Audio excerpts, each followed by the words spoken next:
Assalamualaikum warahmatullahi wabarakatuh.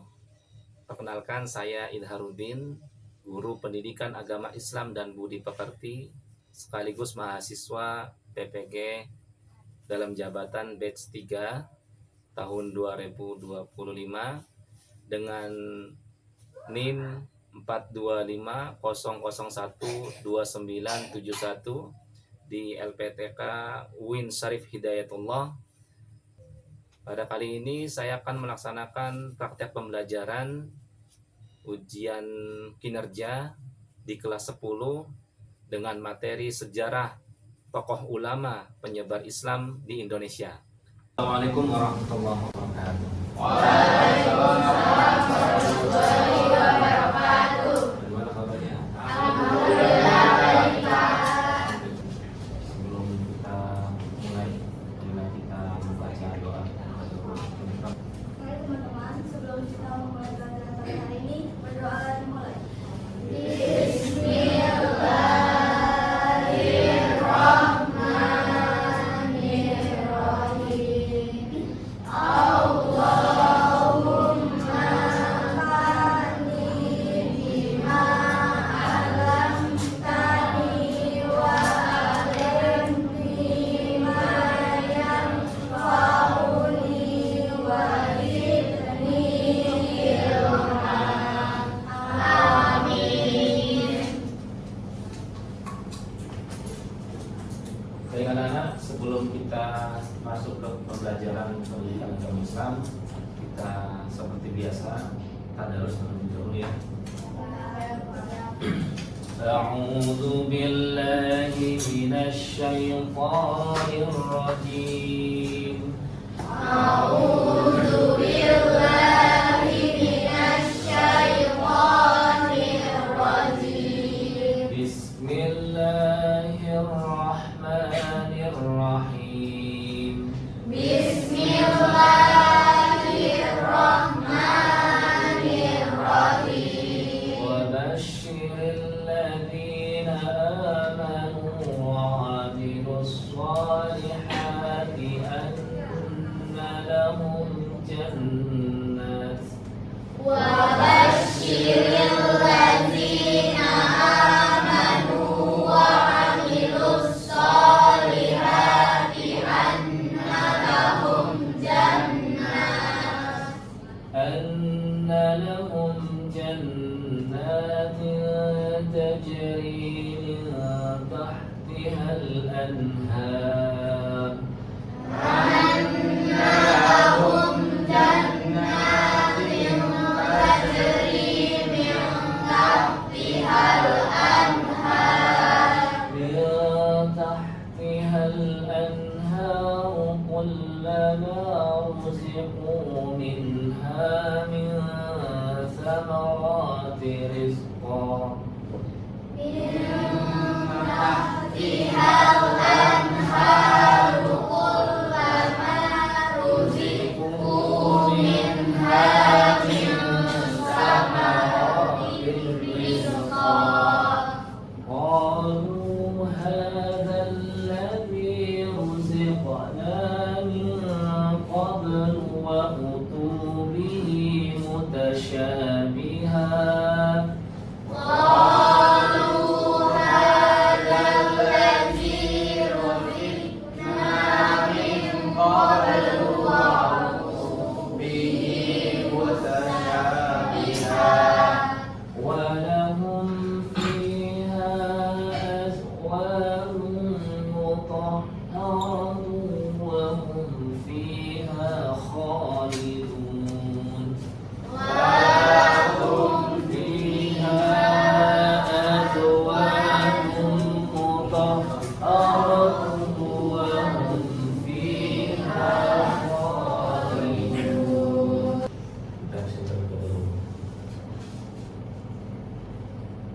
Alvin Nasabbe Adifah Amara Nur Anfamil Angger Anggara Alfian Bayu Aulia Awalia Beverly Izin Pak. Cahaya Genela, Hadir Pak. Delia. Hadir Pak. Baik anak-anak sekalian, sebelum kita masuk pada materi selanjutnya, insya Allah pada pertemuan kali ini kita akan membahas tentang sejarah dan peran tokoh ulama penyebar ajaran Islam di Indonesia. Ya, sejarah dan peran tokoh ulama penyebar ajaran di Indonesia. Dan Islam belajar tentang apa?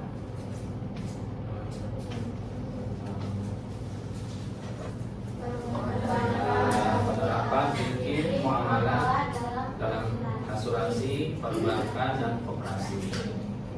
Coba masih ingat apa itu perbankan syariah?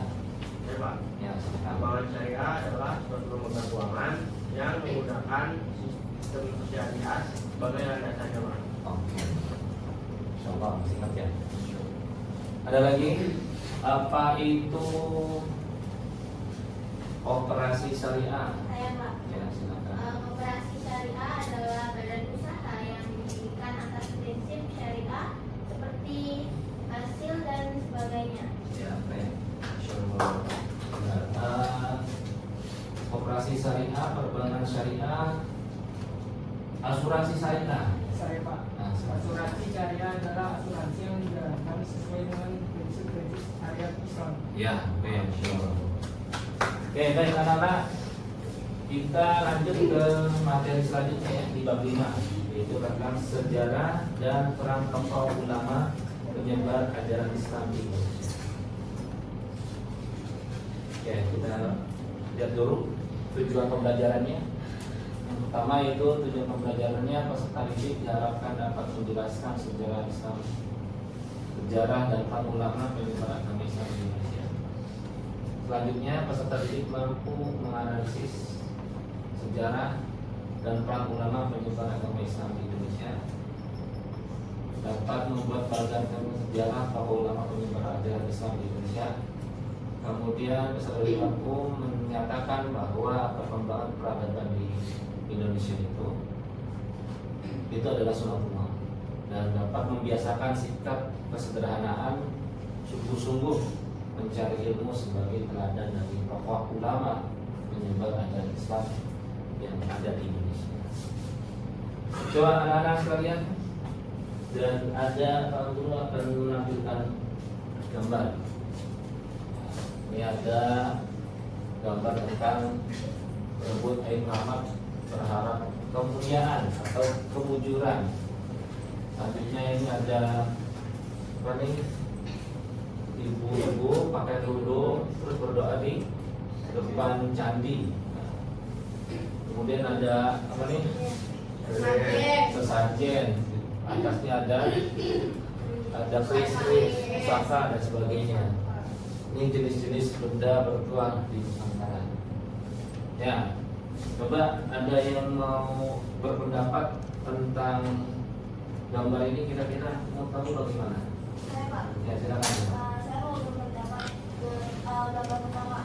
Di gambar pertama kan itu ada sekelompok masyarakat yang pergi ke sumur untuk mengharapkan kemunculan sumur tersebut. Iya. Menurut pendapat saya, hal itu tuh termasuk memusyrikan. Kenapa? Karena dalam Islam tidak ada ajaran di mana kita harus percaya pada suatu tempat, apalagi percaya pada air dengan mengharapkan kemunculan atau mendapatkan keistimewaan dari air tersebut. Ya, keren. Ada lagi? Ya, silakan. Saya akan menghindari yang gambar ibu-ibu berdoa di depan candi. Ya. Ibu ini kan merupakan seorang muslim yang berjilbab ya. Dia itu berdoa dimanapun dan kapanpun Allah pasti mendengar doa. Tapi kita tidak pantas berdoa di depan candi. Terlebih-lebih ini kan candi milik agama Hindu ya. Jadi kayak nggak pantas. Seharusnya kita berdoa di masjid sesuai agama kita masing-masing. Boleh di mana juga ya. Iya. Tapi kurang pantas saja. Tapi jangan kalau di tempat ibadah orang lain. Ya, oke. Masya Allah. Ayo, ada lagi yang mau komentar? Oh, ya, silakan. Yang sesajen Nabi Muhammad itu benda salah karena bahwa benda itu memiliki pengaruh atau kekuatan untuk tidak sesuai dengan ajaran Islam.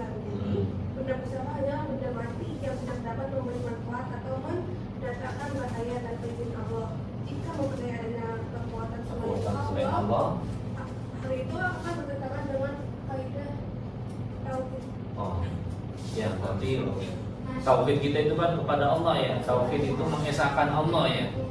Yang namanya mengesahkan Allah tuh berarti hanya satu lah, tidak menduakan gitu ya. Nah, ya. Oke baik. Baik anak-anak, ini adalah kondisi masyarakat zaman sekarang dan ternyata memang kondisi ini memang dipengaruhi oleh agama sebelum kita. Ya. Bagaimana sih kondisi masyarakat sebelum Islam? Nah ini kondisi masyarakat Indonesia sebelum Islam, ya, sebelum Islam datang ke Indonesia itu ada namanya sebutannya animisme. Apa namanya?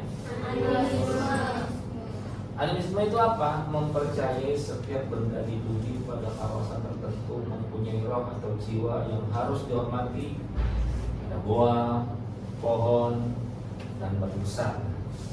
Ini anggapannya seperti itu. Batu besar itu punya ada rohnya. Pohon besar itu ada penghuninya, ada rohnya. Maka harus dihormati. Kasih sesajen, sholat di situ mungkin. Sembahyang bahasanya. Ada juga dinamisme, keyakinan terhadap kekuatan yang berada dalam suatu benda dan mampu memberi manfaat marah bahaya. Yang tadi ada keris, kiranya keris itu bisa membuat kekayaan, atau ada bambu apa namanya, bambu petuk atau apa tuh? Ya, petuk ya, yang nyatu ininya nih. Ah itu kalau punya itu nanti kaya 7 turunan dan sebagainya, macam-macam lah ya. Ini adalah pemahaman dan dinamisme kalau yang ke batu. Nah itu adalah kepercayaan sebelum datangnya Islam atau bahkan sebelum Hindu Buddha. Nah, sebelum Hindu Buddha itu percayanya animisme, dinamisme itu bahasa orang sana ya, artinya ada bahasa ilmiahnya. Ini bahasa ilmiahnya animisme, dinamisme. Kalau orang kita nyebutnya adalah kapitayan. Untuk kapitayan itu saya baca dari buku Atlas Wali Songo karyanya Agus Sunyoto, bahwa orang-orang kita itu agama sebelum Hindu Buddha, agama leluhur itu adalah kapitayan atau menyembah kepada sang roh.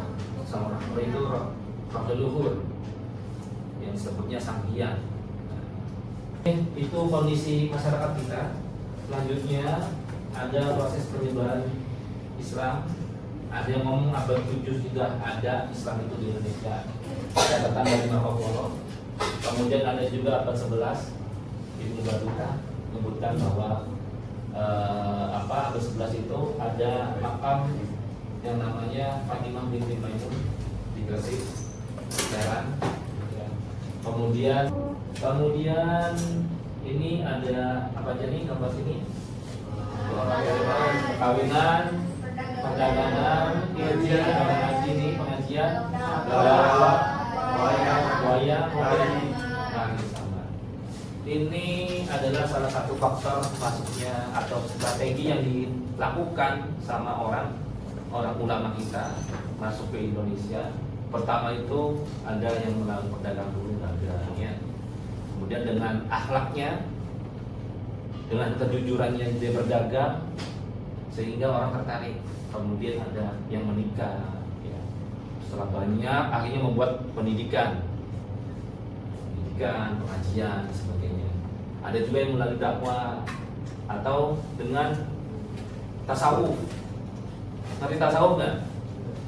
Tasawuf itu berbeda dengan akhlak. Kalau akhlak berperilaku baik, akhlak nih sodako, akhlak yang baik, ya.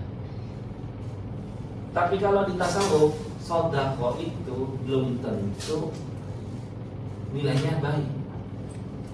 Kalau tasawuf, karena kalau tasawuf itu melihat kepada hati, apa? Melihat kepada hati. Dengan tasawuf itu kebudayaan yang ada di kita, budaya kita nih, akulturasi, tahlil itu tidak ada Di luar itu nggak ada. Cuma dari Indonesia. Ya, orang meninggal, harus meninggal baca apa? Takbir 7 hari dan sebagainya. Itu ada, itu adalah akulturasi. Orang meninggal nih dulu orang-orang kita itu ya ditungguin, ya ditungguin gitu. Tapi sambil main gaplek, sambil mabuk. Ya dulu kan sebelum Islam nggak dilarang, ya macam-macam lah. Akhirnya masuk Islam, kegiatan untuk menemani keluarga yang berduka itu dapat ada, kemudian diganti dengan membaca bacaan tahlil, bacaan doa. Nah itu adalah bentuk dari akulturasi. Tokoh ulama yang mendunia. Jadi ulama-ulama kita itu bukan cuma di Indonesia trennya, tapi di luar negeri juga. Termasuk seperti halnya Syekh Nawawi Al-Bantan. Itu ulama internasional. Nah, Syekh Nawawi Al-Bantan dari Banten, ya, menjadi guru besar di Mekah, Jazirah Arabia dulu namanya, kemudian menjadi Arab dan sebagainya. Ada Solon Palembang, Abu Telma, ada Ahmad Marzuki, guru Marzuki Betawi, ada Syekh Ismail Khalid dengan Kalbah. Oke, anak-anak sekalian, sebelum itu kelompok yang sudah dibentuk minggu yang lalu, silakan untuk didiskusikan, ya, diskusikan kondisi pertama. Tadi kita melihat kondisi masyarakat dulu dengan sekarang bagaimana, ya. Bisa mengambil mereka, mengambil, ya. Silakan. Yo. Kelompok berapa ini? Mau ambil materi apa? Kondisi masyarakat Indonesia sebelum Islam datang. Ada kendala? Ada ya? Aman ya? Nanti presentasinya maju, kemudian tidak hanya baca, kalian menjelaskan.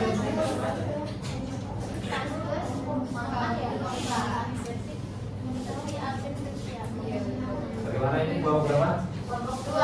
Tentang apa ini?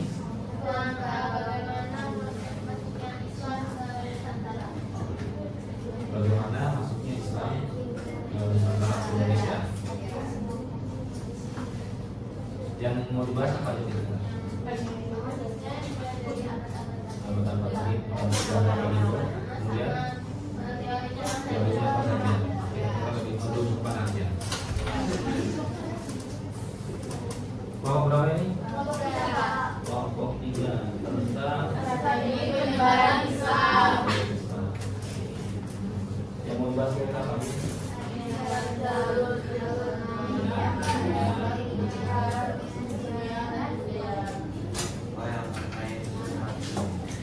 Ada benar kan?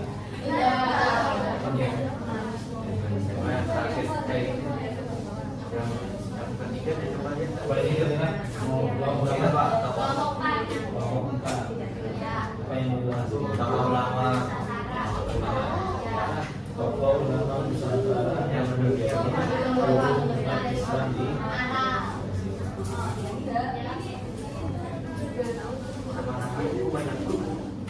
banyak ininya kira-kira yang mau ditampilkan tokoh ulamanya ada 3 Pak. Ada Syekh Abdul Salam, terus Mahfuz, sama Syekh Nawawi Bantani ya. Ya, ini anak ini ada kendala nggak? Ada. Nanti kalau ada kendala, anak nanti kalau sudah selesai bisa dikirim ke WhatsApp, ya, nanti di download dan ditampilkan.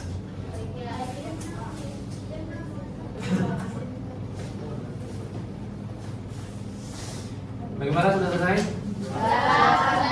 Sudah selesai? Kelompok 1 sudah selesai? Kelompok 2 bagaimana, sudah selesai?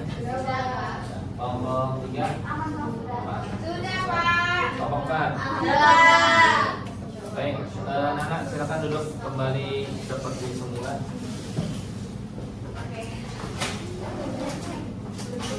Duduk seperti kita presentasi per kelompok. Kita SPG dulu silakan. Siap, Pak. Sebelum kita mulai kembali, kita harus bikin dulu biar semangat. Oke, semangat. 1, 2, 3. Dang dang dang, ding ding ding, dung dung dung.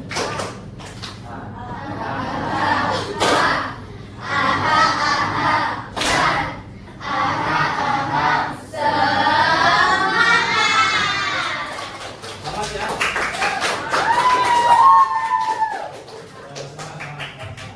Oke, lanjut kelompok 1.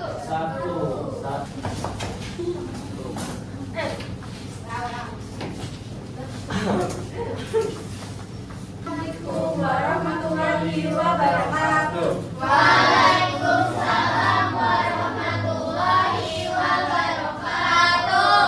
Perkenalkan, di sini kami dari kelompok 1 yaitu akan menjelaskan tentang kondisi masyarakat sebelum datangnya Islam ke Indonesia. Sebelum kita mulai, izinkan kami untuk memperkenalkan diri.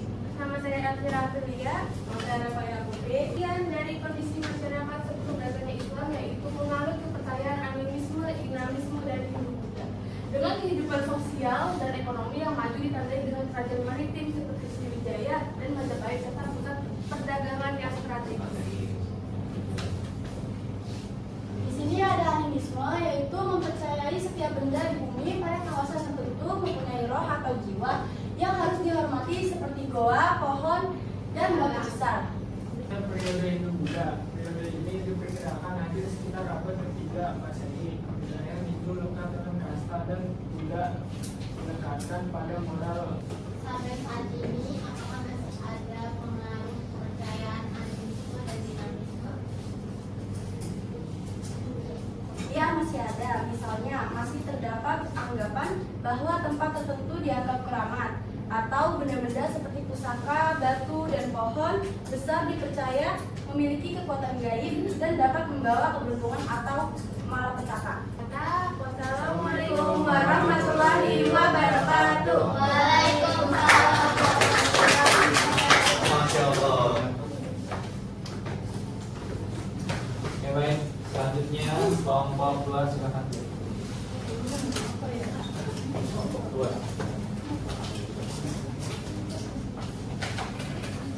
Assalamualaikum warahmatullahi wabarakatuh. Waalaikumsalam warahmatullahi wabarakatuh. Kami dari kelompok 2 kali ini akan menyampaikan bagaimana sih proses masuknya Islam ke Nusantara. Sebelum itu, izinkan kami memperkenalkan anggota kelompok kami. Saya Anza Risma, saya Gerana Putri, saya Dewi Putri, saya Rahmat Nurani. Saya Alvin Masape. Pada abad ke-7, Marco Polo di tahun 1292 menemukan ada kampung Islam yang disebut Sriwijaya dengan nama Zabak atau Zabai atau Sri Busa. Di kerajaan Perlak banyak yang menganut agama Islam. Di abad ke-11, Ibnu Battuta pada tahun 1235 sampai dengan 1345 menemukan batu nisan milik Fatimah binti Maimun di Leran, Desa Kesucia, Gresik pada tahun 1082 Masehi. Di Samudra Pasai sudah menganut paham mazhab Syafi'i. Selanjutnya pada abad ke-13 Masehi ditemukan batu nisan Sultan Malik Al-Saleh, Raja Samudra Pasai yang pertama masuk Islam. Dibawakan oleh musafir dari Tiongkok yang bernama Mahmuan memberitakan di awal abad 15 Masehi masyarakat pantai utara Jawa Timur telah memeluk agama Islam. Selanjutnya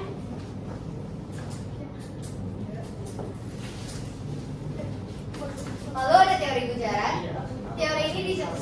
oleh Stok Horgoje yang berasal dari Belanda.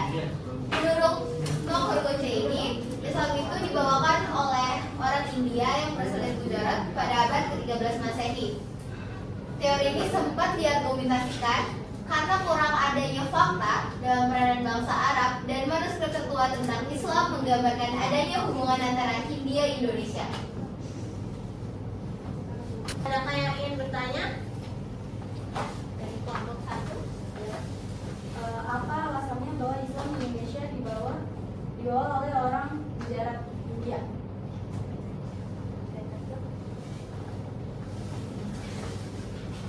Dari kelompok 1, pertanyaannya apa alasan bahwa Islam di Indonesia itu dibawa oleh orang Gujarat India? Menurut pendapat, Islam di Indonesia dibawa dari Gujarat itu ada buktinya berupa makam Raja Pasai Sultan Malik Soleh. Batu nisannya itu dari Gujarat. Dari kami, wassalamualaikum warahmatullahi wabarakatuh. Waalaikumsalam warahmatullahi wabarakatuh. Assalamualaikum warahmatullahi wabarakatuh. Waalaikumsalam warahmatullahi wabarakatuh. Di sini kami dari kelompok 3 dan kami akan mempresentasikan tentang strategi penyebaran Islam di Indonesia. Sebelumnya perkenalkan nama-nama dari anggota kelompok kami. Saya Sami Putri Ramadhani. Saya Aulia. Saya Fakri. Strategi penyebaran Islam di Indonesia. Strategi artinya adalah cara yang dilakukan oleh para ulama atau tokoh-tokoh besar agama Islam untuk menyebarkan agama Islam di Indonesia.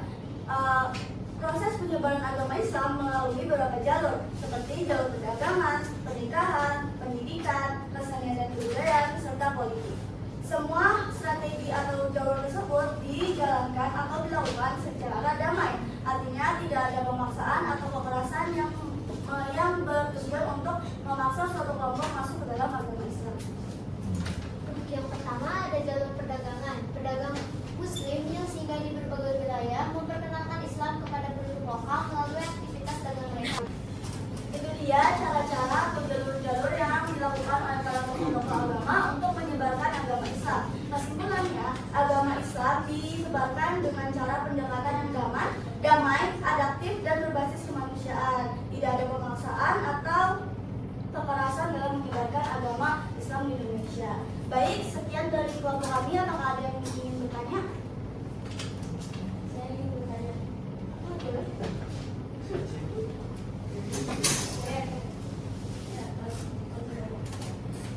Apa hubungan orang yang berdagangan dengan penyebaran Islam? Hubungannya orang yang berdagang dengan Hubungan orang yang berdagang dengan agama Islam adalah orang yang berdagang itu pasti memiliki akhlak atau perilaku yang sesuai dengan agama Islam, yang sesuai dengan ajaran para Nabi Muhammad SAW. Jadi hal tersebut yang membuat pribumi merasa kalau misalnya akhlak mereka ini patut ditiru, atau ada yang namanya pernikahan nih, melihat bagaimana keteladanan mereka, para pribumi jadi tertarik untuk menikahi orang tersebut. Sekian dari kelompok kami. Wassalamualaikum warahmatullahi wabarakatuh.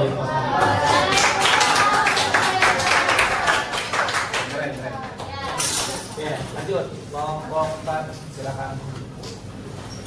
Waalaikumsalam warahmatullahi wabarakatuh. Hari ini kami akan mempresentasikan tentang tokoh ulama Nusantara yang menjadi guru umat Islam di Arab. Sebelum itu, izinkan kami untuk memperkenalkan diri terlebih dahulu. Silakan. Selama sejajar melalui tulisan-tulisannya. Yang ketiga, menghubungkan ulama Nusantara dengan pesan keilmuan Islam di Mekah dan Madinah. Syekh Nawawi Al-Batani, Syekh Nawawi Al-Badan lahir di Tanara pada tahun 1830. 13 Masehi. Dia belajar agama sejak kecil dan melanjutkan pendidikan di Makkah hingga menjadi ulama besar di sana. Menulis lebih dari 100 kitab dalam berbagai bidang ilmu Islam dan dikenal sebagai imam besar ulama Nusantara. Wafat di Makkah tahun 1897 Masehi. Peran pentingnya yaitu dikenal sebagai imam besar di tanah suci Makkah pada masanya. Apakah masih ada karya-karya ulama Indonesia yang mengajar di Jazirah Arab seperti Syekh Nawawi Al-Batani? Meninggalkan banyak karya kitab baik di bidang Quran, yaitu tafsir, fikih dan hadis. Nawawi itu karya Syekh Imam Nawawi. Waalaikumsalam warahmatullahi wabarakatuh. Bebas. Kira-kira apa yang kita dapat ambil dari yang kita belajar di hari ini? Sejarah Indonesia sebelum Sejarah Islam Indonesia atau sejarah sebelum masuk Islam di Indonesia. Ada lagi? Ya, jadi kita tahu bahwa tokoh-tokoh ulama di Indonesia itu ternyata menyebar di dunia dan sangat pengaruh di dunia. Termasuk contoh tadi ada Syekh Nawawi Al-Batani, dia menjadi tokoh besar, ulama besar di Mekah, Jazirah Arab. Ada juga yang namanya Syekh Yusuf Makassar, orang Makassar, tapi dia sempat diberikan penghargaan yang luar biasa sama presidennya bahwa putra terbaik orang Afrika Selatan itu adalah Yusuf Makassar. Padahal orang Makassar. Dengan sampai saat ini kita bisa merasakan, kita bisa menikmati iman kita, ya, nikmati iman kita bisa beribadah pada Allah, kita kenal Allah. Itu tidak lain adalah berkat dari para tokoh-tokoh ulama Indonesia yang sampai saat ini karya-karyanya tadi sudah dijelaskan bahwa karyanya juga sampai sekarang bisa kita pelajari, dan itu ada uji pemahaman. Silakan kalian buka bukunya.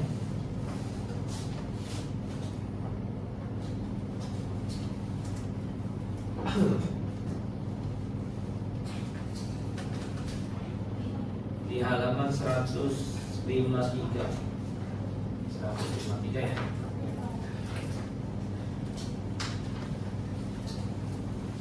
Ya, silakan dibuka, kalian jawab.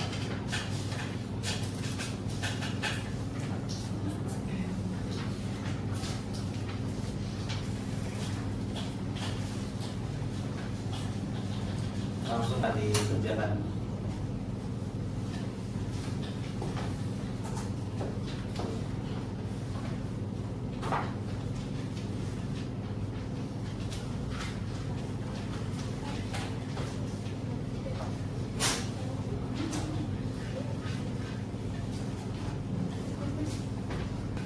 Oke, sudah selesai? Sudah selesai semua? Sudah kelas. Yang lain sudah selesai? Ya, Pak. Oke. Anak-anak sekalian, jawabannya ditaruh situ, nanti Pak Guru yang ambil. Selanjutnya akan dituliskan refleksinya di kertas ini.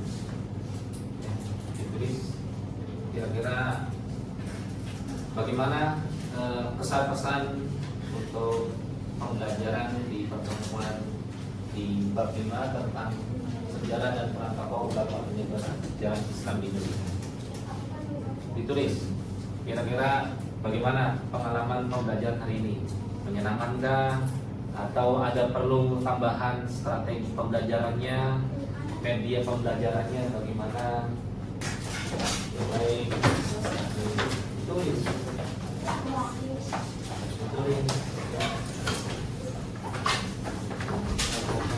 Tulis ya.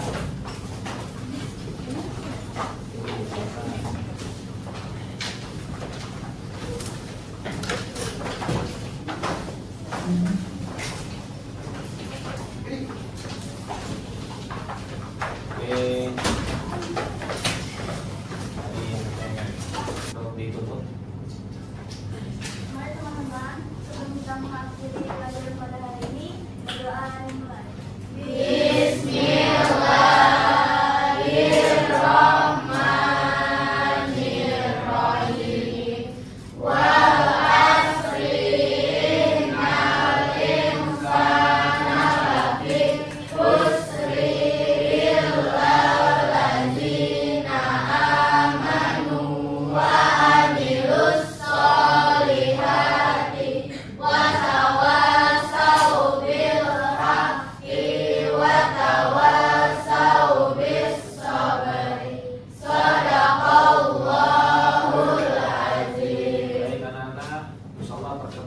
selanjutnya kita akan membahas tentang kajian Quran surah Al-Isra ya, dan An-Nur, dan hadisnya tentang larangan pergaulan bebas dan larangan perbuatan zina.